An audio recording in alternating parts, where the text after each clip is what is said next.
মাগুরায় যৌতুকের দাবিতে স্ত্রীকে হত্যার ঘটনায় প্রধান পলাতক আসামি গ্রেপ্তার। র‍্যাব-৪ ও র‍্যাব-৬ যৌথ অভিযানে মাগুরার আলোচিত মিম খাতুন হত্যা মামলার প্রধান পলাতক আসামি মোহাম্মদ শামীম শেখ ৩২কে গ্রেপ্তার করা হয়েছে।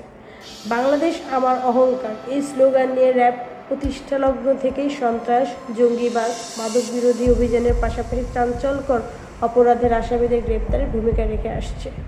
গত ৩০ জুন ২০২৫ রাত ১১টার দিকে ঢাকা মহানগরীর মিরপুর মডেল থানাধীন এলাকায় অভিযান চালিয়ে তাকে গ্রেপ্তার করা হয়েছে।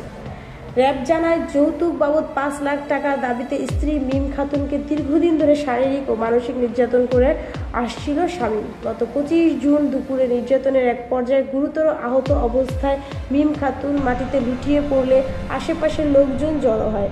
তবে আসামি শামীম ঘটনাস্থল থেকে পালিয়ে যায়।